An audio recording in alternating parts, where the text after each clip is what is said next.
জয়পুরহাটে নির্বাচনী প্রচার প্রচারণায় ব্যস্ত প্রার্থী ও তাদের কর্মী সমর্থকরা। এ নিয়ে আরো জানাতে যুক্ত হচ্ছেন সহকর্মী রেজাউল করিম। রেজা, কেমন চলছে নির্বাচনের প্রচার প্রচারণা এবং কি বলছেন প্রার্থী ও ভোটাররা, বিস্তারিত জানাবেন।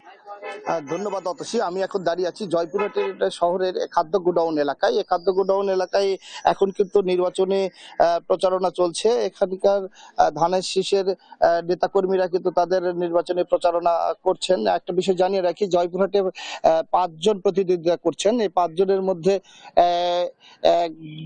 একজন হচ্ছে ধানের শীষের প্রার্থী মাসুদ রানা প্রধান, এবং অপরদিকে জামাতি ইসলামের প্রার্থী ফজলুর রহমান সাইদ। পাশাপাশি আরেকজন নারী স্বতন্ত্র প্রার্থী সাবেকুন্নাহার শিখা আছেন, এবং এছাড়াও আরেকজন নারী এবং আরেকজন পুরুষ, অর্থাৎ 5 জন। আর 2 জন কিন্তু বাসদের প্রার্থী আছেন। এই বাসদের প্রার্থী তা কিন্তু প্রতিদ্বন্দ্বিতা করছে। পাশাপাশি জয়পুরহাট 2 আসনে কিন্তু বিএনপি, জামাত এবং আপনার এবি পার্টির একজন প্রতিদ্বন্দ্বিতা করছেন। এখানে আপনি দেখছেন যে এখানে নির্বাচনী প্রচার প্রচারণা এবং গণসংযোগ করছেন, এবং ভোটারদের দ্বারে দ্বারে, বাড়িতে, বস্তিতে, ছিন্নমূল মানুষের কাছে কিন্তু এখানে এই তাদের ধানের শীষ মার্কা এবং প্রার্থীরা তাদের মার্কা নিয়ে কিন্তু এভাবে প্রচার প্রচারণা করছেন। এখানকার একজন বিএনপি নেতা, সাবেক সহসভাপতি বিএনপির, তিনি জানাবেন আপনি এখানে নির্বাচনের প্রচার প্রচারণা কেমন চলছে আপনাদের। বিসমিল্লাহির রহমানির রহিম। আমরা জয়পুরহাট সদর 5 বিবি নিয়ে আমাদের জয়পুরহাট 1 আসন গঠিত।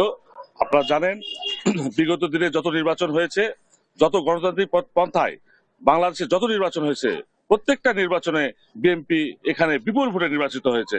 তাই আমরা আশা করি আগামী নির্বাচনে জনগণের মধ্যে যে স্বতঃস্ফূর্ত সাড়া, এই সাড়াতে আমরা মনে করতেছি যে আমরা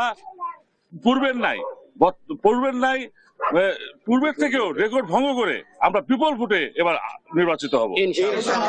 একটা বিষয় জানিয়ে রাখি যে এখানে কিন্তু আমাদের জয়পুরহাট এবং 5 বিবি আসনে 4,66,000 ভোট এখানে কিন্তু ভোটাররা ভোটাধিকার প্রয়োগ করবেন, এবং জয়পুরহাট 2 আসনে 3,51,000 ভোটার কিন্তু ভোটাধিকার প্রয়োগ করবেন। তো সর্বোপরি এখন পর্যন্ত কোনো নির্বাচনের বিশৃঙ্খল পরিবেশ বা অনাকাঙ্ক্ষিত কোনো পরিবেশ সৃষ্টি হয়নি। এই ছিল আমার জয়পুরহাট থেকে এই নির্বাচনের সর্বশেষ অতসী।